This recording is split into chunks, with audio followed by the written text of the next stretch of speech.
ለጥሩና ብቃት ላለው ወሲብ ምን መመገብ አለብን? ከመጠጥስ ደግሞ ምን መጠጣት አለብን? ዛሬ በዚህ ቪዲዮ የምነግራችሁና በተለይ ይሄ ለወንዶች እጅግ በጣም ወሳኝ ነው።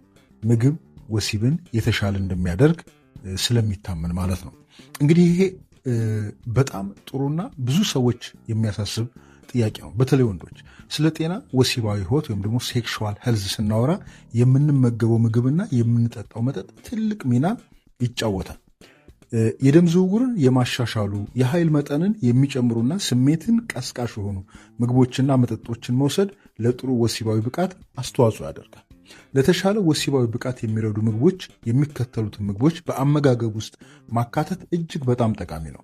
በአብዛኛው እነዚህ ምግቦች የደም ፍሰትን የሚጨምሩ፣ ጭንቀትን የሚቀንሱ እንዲሁም ደግሞ የኃይል ሰጪ ኢነርጂ ቦስተር ናቸው። በተለይ የደም ዝውውርን የሚጨምሩ ወይም ደግሞ የደም ፍሰትን የሚጨምሩ ምግቦች ወደ ብልታችን በቂ የሆነ ደም እንዲሄድና ብልት በደንብ እንዲወጠርና እንዲቆም ያደርጋሉ።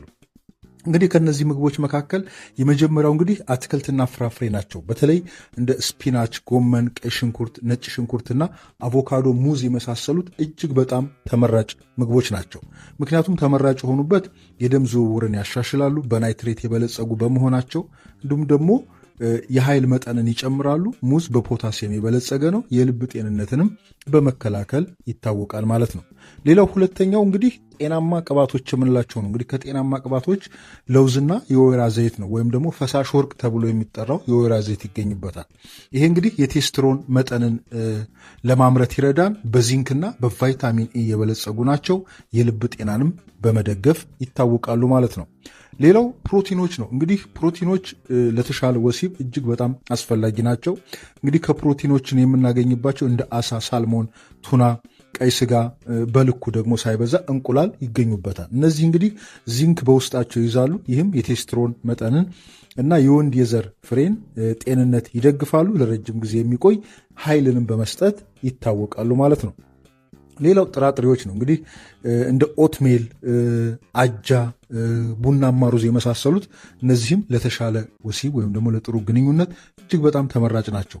ምክንያቱም ለረጅም ጊዜ የሚቆይ ኃይልን በዝግታ ስለሚለቁ እጅግ በጣም ተመራጭ ያደርጋቸዋል ማለት ነው።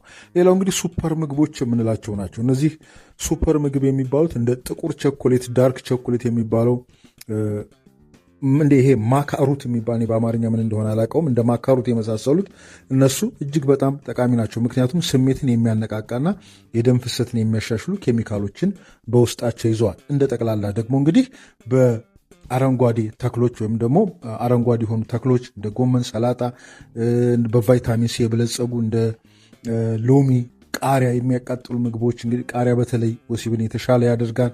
እነዚህን መመገብ እንግዲህ ወሲብን የተሻለና ብቃት ያለው እንዲሆን ያደርጋል ማለት ነው። ሌላው ለተሻለ የወሲብ ብቃት የሚረዱ መጠጦችስ ምንድን ናቸው?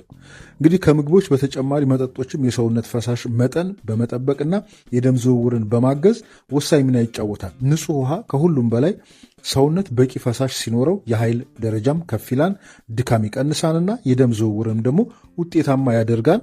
ሌላው የሮማን ጭማቂ ነው። ጠንካራ የጸረ ኦክሲደንት ወይም ደግሞ አንቲኦክሲደንት ባህሪ አለው። የደም ፍሰትን በማሻሻል ይታወቃል። ሌላው አረንጓዴ ሻይ ነው። እንግዲህ ግሪንቲ የምንለው የደም ስሮችን ዘና የሚያደርግና የደም ፍሰትን የሚጨምር ውህድን በውስጡ ስለያዘ እጅግ በጣም ተመራጭ ነው። ሌላው ቡና ነው። በልኩ ሳይበዛ ካፌን የኃይል መጠንን በመጨመርና ስሜትን በማነቃቃት ወሲባዊ ፍላጎትን ከፍ ሊያደርግ ይችላል። ከመጠን በላይ ግን የጭንቀት ስሜት ስለሚፈጥር መጠንቀቅ ያስፈልጋል። ከመጠን በላይ መጠቀም አያስፈልግም ማለት ነው። ሌላው እንግዲህ በቀን ውስጥ ቢያንስ የአካል ብቃት እንቅስቃሴ ለ30 ደቂቃ መስራት፣ የእግር ጉዞ ማድረግ፣ እነዚህም አብረው ይካተቱበታል ማለት ነው። ጥንቃቄ ሊደረግባቸው የሚገቡ ነገሮች ናቸው። እንግዲህ አልኮል ምንም እንኳ በመጀመሪያ ስሜት ሊያነቃቃ ቢችልም ከመጠን ያለፈ አልኮል መጠጣት ግን የነርቭ ስነስርዓትን በማደንዘዝና የደም ፍሰትን በመቀነስ የብልት መቆም ችግርን ሊያስከትል ይችላል።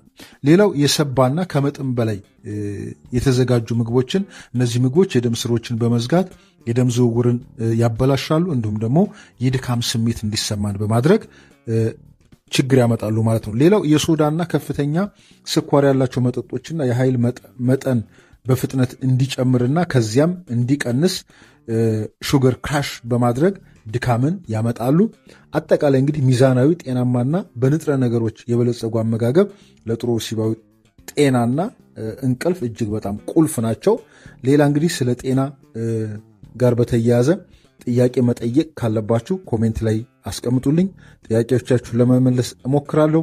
ለዛሬ እንግዲህ ብታዳምጡት ያልኩት የነበረ ነገ በተመሳሳይ ዝግጅት እስከምንገናኝ በያላችሁበት ሰላማችሁ ይብዛ። መልካም ጊዜ